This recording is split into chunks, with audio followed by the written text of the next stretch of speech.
जय हिंद, वंदे मातरम। आप सभी का स्वागत है सक्सेस वर्ल्ड एमसीक्यू चैनल पर। तो चलिए आज आपका बिहार पुलिस कांस्टेबल एग्जाम 2022 के लिए कंप्लीट कोर्स का क्लास 14 चलेगा। इससे पहले आपका टोटल 13 क्लास हो चुका है और सभी क्लास आपको एक ही प्लेलिस्ट में मिल जाएंगे और प्लेलिस्ट का लिंक डिस्क्रिप्शन बॉक्स में दिया गया है। अगर आपने नहीं देखा है तो सभी वीडियो को ज़रूर देख लीजिएगा। तो चलिए आज के सेशन को स्टार्ट करते हैं। तो जल्दी जल्दी से सभी लोग लाइव में जुड़ जाइए। सभी को गुड इवनिंग, गुड इवनिंग। तो आज के सेशन का फर्स्ट क्वेश्चन है, प्राचीनतम भारतीय विश्वविद्यालय के अवशेष में है। आपको लाइव चैट का ऑप्शन दिया गया है। प्रत्येक स्टूडेंट को लाइव चैट में आंसर करते जाना है ताकि आप सभी का जितना भी डाउट हो सारा डाउट क्लियर हो सके। तो देखिए, प्राचीनतम भारतीय विश्वविद्यालय के अवशेष कहाँ मिले हैं। इसका सही जवाब जो बच्चे बी को दे रहे हैं, बिल्कुल सही जवाब दे रहे हैं, तक्षशिला में मिले हैं। और तक्षशिला वर्तमान में कहाँ है, तो ये पाकिस्तान में स्थित है। नेक्स्ट क्वेश्चन को देखते हैं, सर्वेंट ऑफ इंडिया सोसाइटी के संस्थापक कौन थे। चलिए आंसर करते जाएंगे। प्रत्येक स्टूडेंट को लाइव चैट में आंसर लिखते जाना है।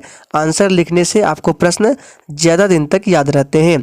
तो देखिए, सर्वेंट ऑफ इंडिया सोसाइटी के संस्थापक कौन थे। इसका सही जवाब है Gopal Krishna Gokhale. Servant of India society की स्थापना कब की, तो 1905 ईस्वी में। डेट को भी ध्यान रखना है। नेक्स्ट क्वेश्चन को देखते हैं, भारत में ग्रांड ट्रक रोड किसके शासनकाल में बनवाए गए थे। बहुत इजी प्रश्न है, चलिए आंसर करते जाएंगे। भारत में ग्रांड ट्रक रोड किसके शासनकाल में बनवाए गए थे। इस प्रश्न का सही जवाब है ऑप्शन सी, शेरशाह के शासनकाल में। ध्यान रखना है। नेक्स्ट क्वेश्चन है, फ्रेंच ईस्ट इंडिया कंपनी का गठन कब हुआ था। चलिए आंसर करते जाएंगे। फ्रेंच ईस्ट इंडिया कंपनी का गठन कब हुआ था। तो इस प्रश्न का सही जवाब जो भी बच्चे लाइव चैट में ऑप्शन सी को दे रहे हैं, बिल्कुल सही जवाब दे रहे हैं। 1664 ईस्वी में फ्रेंच ईस्ट इंडिया कंपनी का गठन हुआ था और 1600 ईस्वी में, याद रखना है, ब्रिटिश ईस्ट इंडिया कंपनी की स्थापना होती है। नेक्स्ट क्वेश्चन को देखते हैं, गौतम बुद्ध का जन्म स्थान कौन सा था। चलिए आंसर करते जाएंगे। बहुत इजी प्रश्न है, लेकिन ये प्रश्न एग्जाम में पूछा जाता है। गौतम बुद्ध का जन्म स्थान कौन था। इस प्रश्न का सही जवाब है लुम्बिनी। जो भी बच्चे डी दे रहे हैं, बिल्कुल सही जवाब दे रहे हैं, लुम्बिनी। और कुशीनगर में क्या हुआ था, कुशीनगर में इनकी मृत्यु हुई थी। सारनाथ में इन्होंने, याद रखना है, पहला उपदेश दिया था और बोध गया में ज्ञान प्राप्त हुआ था। सभी को ध्यान रखना है। नेक्स्ट क्वेश्चन को देखते हैं, भारतीय राष्ट्रीय सेना आज़ाद हिंद फौज ने द्वितीय विश्व युद्ध में किसके विरुद्ध युद्ध किया। चलिए आंसर करेंगे। आज़ाद हिंद फौज ने द्वितीय विश्व युद्ध में किसके विरुद्ध युद्ध किया, तो आप सभी जानते हैं, ग्रेट ब्रिटेन यानी कि अंग्रेजों के विरुद्ध युद्ध किया था। डी प्रश्न का बिल्कुल सही जवाब हो जाएगा, ध्यान रखना है। नेक्स्ट क्वेश्चन को देखते हैं, कालीबंगा किस प्रदेश में विद्यमान है। चलिए आंसर करते जाएंगे। ये नहीं होगा, टाइपिंग एरर है, भारतीय राष्ट्रीय नहीं होगा। कालीबंगा किस प्रदेश में विद्यमान है। इस प्रश्न का सही जवाब जो भी बच्चे सी दे रहे हैं, बिल्कुल सही जवाब दे रहे हैं, ये राजस्थान में स्थित है। नेक्स्ट क्वेश्चन को देखते हैं, 1919 ईस्वी में जालियांवाला बाग हत्याकांड कहाँ पर हुआ था।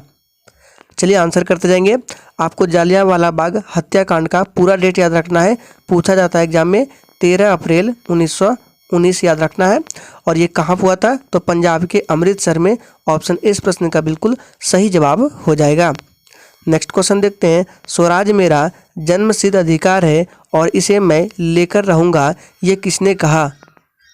चलिए आंसर करते जाएंगे। स्वराज मेरा जन्मसिद्ध अधिकार है, ये नारा किसने दिया। इस प्रश्न का सही जवाब है बाल गंगाधर तिलक ने। डी प्रश्न का बिल्कुल सही जवाब हो जाएगा। और बाल गंगाधर तिलक ने ही 1916 ईस्वी में होम रूल आंदोलन शुरू किया था भारत में, ध्यान रखना है। नेक्स्ट क्वेश्चन देखते हैं, महावीर का जन्म किस नाम के क्षत्रिय गोत्र में हुआ था।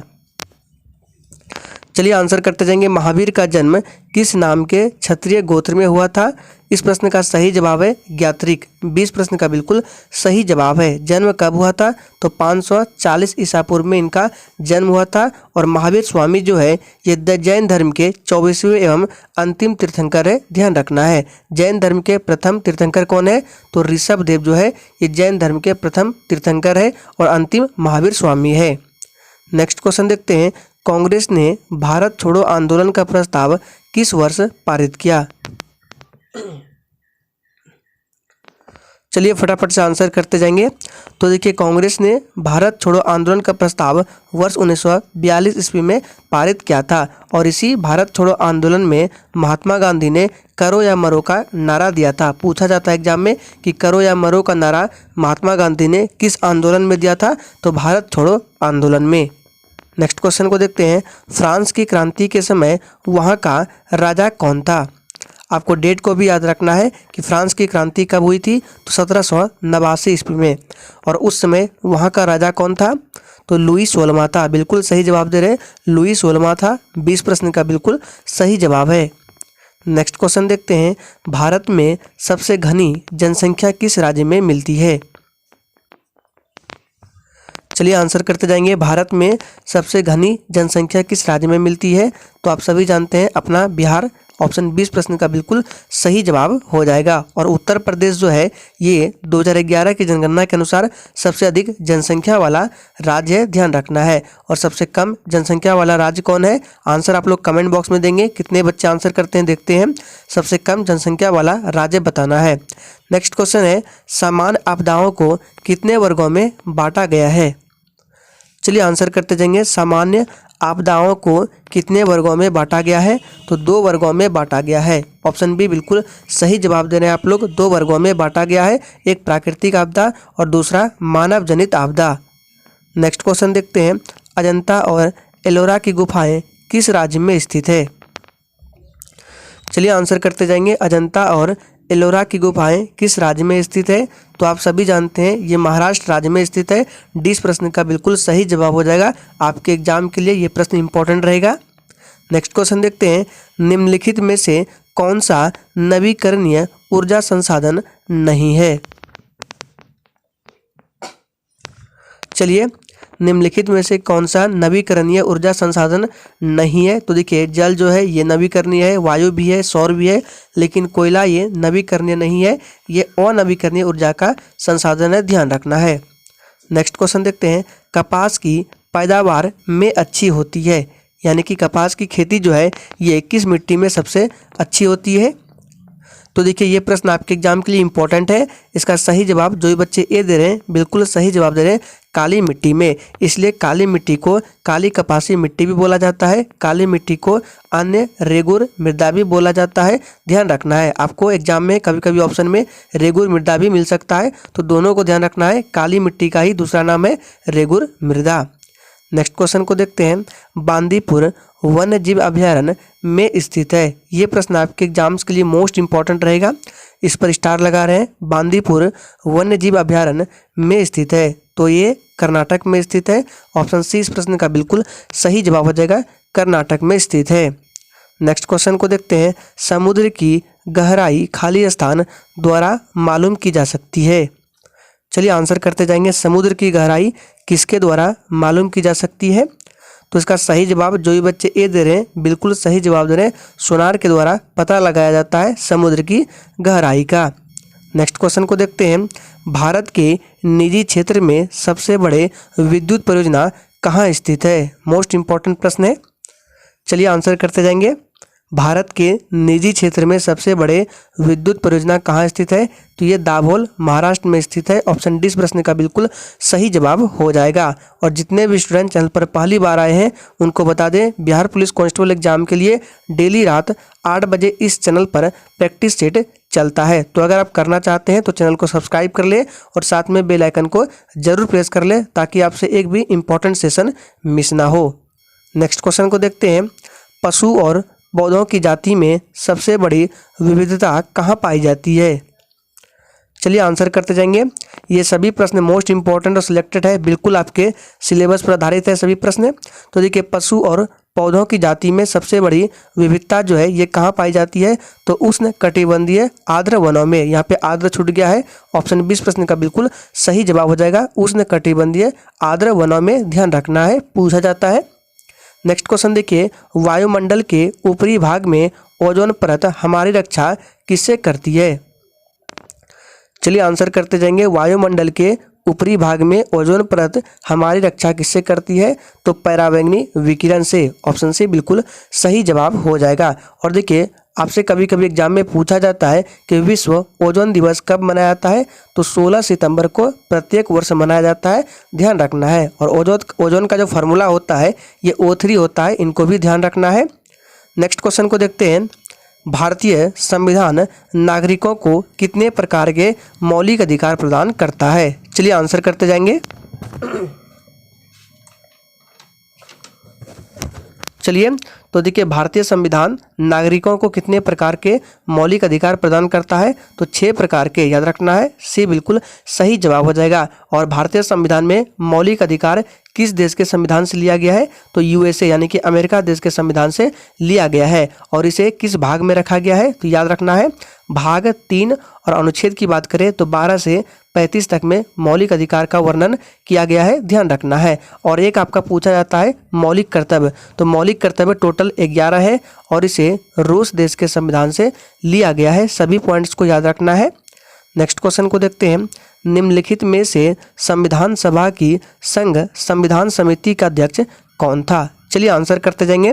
आपको बताना है संघ संविधान समिति का अध्यक्ष कौन था। तो इस प्रश्न का सही जवाब जो भी बच्चे जवाहरलाल नेहरू को दे रहे हैं बिल्कुल सही जवाब है। ऑप्शन सी बिल्कुल सही जवाब हो जाएगा। यहाँ से 2 प्रश्न और बनते हैं जो कि इंपॉर्टेंट है। एक पूछ सकता है आपसे प्रारूप समिति यानी कि ड्राफ्टिंग कमेटी, तो देखिए प्रारूप समिति के अध्यक्ष BR अम्बेडकर थे। और एक पूछा जाता है संचालन समिति, ठीक है, दोनों को याद रखना है। संचालन समिति की बात करें तो इसके अध्यक्ष कौन थे? डॉक्टर राजेंद्र प्रसाद थे। तीनों को ध्यान रखना है। नेक्स्ट क्वेश्चन देखते हैं। निम्नलिखित में से कौन सा एक व्यय भारत की संचित निधि पर भारित नहीं है? सोच समझ कर आंसर करना है। चलिए कौन सा एक व्यय जो है ये भारत की संचित निधि पर भारित नहीं है? तो ये जो है भारत के महान्यायवादी का वेतन तथा भत्ते है जो भारत की संचित निधि पर भारित नहीं है। ऑप्शन 20 प्रश्न का बिल्कुल सही जवाब हो जाएगा। नेक्स्ट क्वेश्चन को देखते हैं। संविधान के किस अनुच्छेद में राज्यों द्वारा प्राथमिक शिक्षा मातृभाषा में दिए जाने का प्रावधान है? इस पर स्टार लगा रहे हैं, ये प्रश्न आपके एग्जाम के लिए मोस्ट इंपॉर्टेंट रहेगा। चलिए आंसर करते जाएंगे। संविधान के किस अनुच्छेद में राज्यों द्वारा प्राथमिक शिक्षा मातृभाषा में दिए जाने का प्रावधान है? तो यह है अनुच्छेद 350A में। सी प्रश्न का बिल्कुल सही जवाब है, ध्यान रखना है। नेक्स्ट क्वेश्चन को देखते हैं। संसद के दोनों सदनों की बैठकों का सभापति कौन होता है? फटाफट से आंसर करते जाएंगे। और फ्रेंड्स सेशन के एंड में अपना अपना स्कोर जरूर देना है कि आपने कितने प्रश्नों के सही जवाब दिए हैं। तो देखिए संसद के दोनों सदनों की बैठकों का सभापति लोकसभा का अध्यक्ष होता है। सी प्रश्न का बिल्कुल सही जवाब हो जाएगा। नेक्स्ट क्वेश्चन को देखते हैं। उच्चतम न्यायालय के न्यायाधीशों की सेवानिवृत्ति आयु क्या है? चलिए उच्चतम न्यायालय के न्यायाधीशों की सेवानिवृत्ति आयु क्या है? तो 65 वर्ष की है। ऑप्शन ए इस प्रश्न का बिल्कुल सही जवाब हो जाएगा, ध्यान रखना है। और देखिए यहाँ से कुछ आपको इंपॉर्टेंट प्रश्न बता देते हैं जो कि एग्जाम में पूछा जाता है। देखिए अगर आपसे पूछे कि राष्ट्रपति बनने के लिए न्यूनतम आयु क्या है तो याद रखना है 35 वर्ष, ठीक है। और अगर आपसे पूछे कि लोकसभा का सदस्य बनने के लिए न्यूनतम उम्र क्या है, 25 वर्ष का है। राज्यसभा का सदस्य बनने के लिए 30 वर्ष का है। सभी पॉइंट्स को याद रखना है, आपके एग्जाम के लिए इंपॉर्टेंट रहेगा। नेक्स्ट क्वेश्चन को देखते हैं। किसी राज्य के विधानसभा की अधिकतम सदस्य कितने हो सकते हैं? चलिए आंसर करते जाएंगे, फटाफट से आंसर करते जाएंगे। और फ्रेंड्स अगर आपको किसी भी प्रश्न में थोड़ा भी डाउट होता है तो तुरंत आप कमेंट करके पूछ सकते हैं, आपको 100% रिप्लाई दिया जाएगा। तो देखिए किसी राज्य के विधानसभा की अधिकतम सदस्य कितने हो सकते हैं? तो 500 हो सकते हैं। अगर न्यूनतम की बात करें तो 60 हो सकते हैं। लेकिन देखिए कहीं कहीं कुछ राज्यों में 60 से कम भी हो सकते हैं, तो याद रखना है न्यूनतम 60। नेक्स्ट क्वेश्चन को देखते हैं। भारत में प्रथम आम चुनाव किस वर्ष की गई थी? चलिए आंसर करते जाएंगे। भारत में प्रथम आम चुनाव किस वर्ष की गई थी? तो याद रखना है ये 1952 ईस्वी में की गई थी। डी प्रश्न का बिल्कुल सही जवाब हो जाएगा। जो बच्चे डी दे रहे हैं बिल्कुल सही जवाब दे रहे हैं 1952 में। नेक्स्ट क्वेश्चन को देखते हैं। शुष्क सेल का जो एनोड है ये किससे बना होता है? मोस्ट इंपॉर्टेंट प्रश्न है। चलिए आंसर करते जाएंगे। शुष्क सेल का जो एनोड होता है ये किससे बना होता है? तो देखिए शुष्क सेल का एनोड कार्बन का बना होता है। तो देखिए ऑप्शन में ए में कार्बन दिया गया, यानी कि ग्रेफाइट कार्बन का बना होता है। इस प्रश्न का बिल्कुल सही जवाब हो जाएगा। और फ्रेंड्स, अगर आप लोगों को सेशन अच्छा लग रहा है तो प्लीज़ सभी लोग सेशन को दिल से लाइक करें और सेशन को अपने सभी दोस्तों के साथ जरूर शेयर करें। नेक्स्ट क्वेश्चन को देखते हैं। ध्वनि ऊर्जा को विद्युत ऊर्जा में परिवर्तित करने वाले यंत्र का क्या नाम है? फटाफट से आंसर करते जाएंगे। ध्वनि ऊर्जा को विद्युत ऊर्जा में परिवर्तित करने वाले यंत्र का क्या नाम है? तो ये माइक्रोफोन है। माइक्रोफोन क्या करता है? ध्वनि ऊर्जा को विद्युत ऊर्जा में परिवर्तित करता है।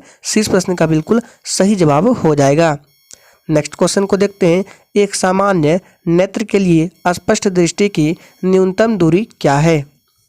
चलिए बहुत इजी प्रश्न है, लेकिन इस तरह के प्रश्न एग्जाम में पूछे जाते हैं। तो देखिए इस प्रश्न का सही जवाब, जो बच्चे सी दे बी दे रहे हैं बिल्कुल सही जवाब दे रहे हैं, 25 सेंटीमीटर होता है, ध्यान रखना है। नेक्स्ट क्वेश्चन को देखते हैं। हाइड्रोजन बम का आविष्कार किसने किया? चलिए सभी ऑप्शंस को सही से देखिए। तो देखिए हाइड्रोजन बम का आविष्कार किया था किसने? एडवर्ड टेलर ने। ठीक है, तो देखिए किस ऑप्शन में है? ऑप्शन डी में है एडवर्ड टेलर। यहाँ पे जेनर लिखा गया, टाइपिंग एरर है, क्या होगा? एडवर्ड टेलर ने हाइड्रोजन बम का आविष्कार किया था। नेक्स्ट क्वेश्चन को देखते हैं। निम्नलिखित में से ध्वनि का वेग सर्वाधिक किसमें होता है? चलिए आंसर करते जाएंगे। निम्नलिखित में से ध्वनि का वेग सर्वाधिक किसमें होता है? तो सर्वाधिक जो होता है ठोस में होता है। ठीक है, उसके बाद फिर द्रव में हो जाएगा और फिर उसके बाद गैस में हो जाएगा। क्रम को ध्यान रखना है। तो इस बात में इसका राइट आंसर हो जाएगा सी, बिल्कुल सही जवाब है, ध्यान रखना है। नेक्स्ट क्वेश्चन को देखते हैं। मानव का सामान्य रक्तदाब कितना होता है? ये प्रश्न आपके एग्जाम में बहुत बार पूछा जा चुका है, तो इस प्रश्न पर स्टार लगा रहे हैं। मोस्ट इंपॉर्टेंट प्रश्न आपके एग्जाम के लिए। तो देखिए मानव का सामान्य रक्तदाब जो होता है ये 120/80 होता है, ध्यान रखना है। और रक्तदाब को किससे मापा जाता है? तो ये नाम मापा जाता है स्फिग्नोमैनोमीटर से, याद रखना है। अगर आपसे पूछे कि रक्त का पीएच मान कितना होता है तो 7.4 होता है, याद रखना है। नेक्स्ट क्वेश्चन को देखते हैं। किलोवाट घंटा एक यूनिट है। चलिए सोच समझ का आंसर करना है। किलोवाट घंटा एक यूनिट है किसका? तो देखिए ये जो यूनिट है ऊर्जा का है। ऑप्शन ए इस प्रश्न का बिल्कुल सही जवाब हो जाएगा। जो भी बच्चे बी दे रहे हैं बिल्कुल गलत जवाब है। किलोवाट घंटा जो है ये ऊर्जा का यूनिट है। शक्ति का क्या होता है? वाट होता है। बल का न्यूटन होता है। सभी को ध्यान रखना है। नेक्स्ट क्वेश्चन को देखते हैं। उपास्थि तथा हड्डियों के निर्माण और संपोषण में आवश्यक तत्व कौन होता है? फटाफट से आंसर करते जाएंगे। उपास्थि तथा हड्डियों के निर्माण और संपोषण में आवश्यक तत्व होता है ये कैल्शियम होता है, याद रखना है। कैल्शियम का सिंबल क्या होता है? Ca होता है और इसका परमाणु क्रमांक 20 होता है। नेक्स्ट क्वेश्चन देखिए। मिल्क ऑफ मैग्नीशिया एक निलंबन है। चलिए आंसर करते जाएंगे। मिल्क ऑफ मैग्नीशिया ये किसका निलंबन है? तो देखिए ये जो है मैग्नीशियम हाइड्रोक्साइड का निलंबन है। ऑप्शन 20 प्रश्न का बिल्कुल सही जवाब हो जाएगा। नेक्स्ट क्वेश्चन को देखते हैं। प्लास्टर ऑफ पेरिस का रासायनिक नाम क्या है? चलिए आंसर करते जाएंगे। प्लास्टर ऑफ पेरिस का रासायनिक नाम क्या है? तो देखिए ये इंपॉर्टेंट प्रश्न है और इसका सही जवाब, जो भी बच्चे सी दे रहे हैं बिल्कुल सही जवाब दे रहे हैं, कैल्शियम सल्फेट हेमीहाइड्रेट, ये प्लास्टर ऑफ पेरिस का रासायनिक नाम है। इसका सूत्र क्या होता है? एग्जाम में पूछा जाता है। तो देखिए CaSO4 होल 2 × 2H2O ये प्लास्टर ऑफ पेरिस का रासायनिक सूत्र होता है, इनको ध्यान रखना है। नेक्स्ट क्वेश्चन देखिए। विद्यापति का जन्म कब हुआ है? चलिए आंसर करते जाएंगे।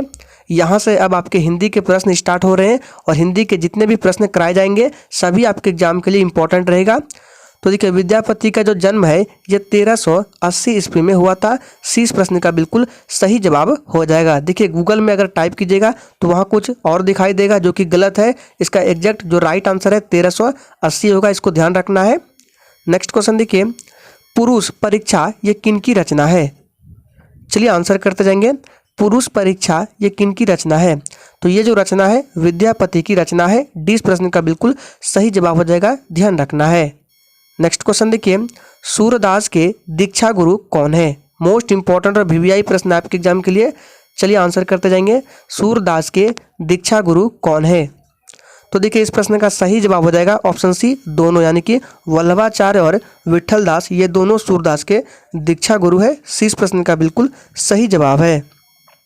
नेक्स्ट क्वेश्चन देखिए जो कि मोस्ट इंपॉर्टेंट है, जयशंकर प्रसाद का महाकाव्य है। चलिए आंसर करते जाएंगे, इस पर भी स्टार लगा रहे हैं। मोस्ट इंपॉर्टेंट प्रश्न है, जयशंकर प्रसाद का महाकाव्य तो आप सभी जानते हैं कामायनी है, बहुत बार पूछा गया है, ध्यान रखना है कामायनी है।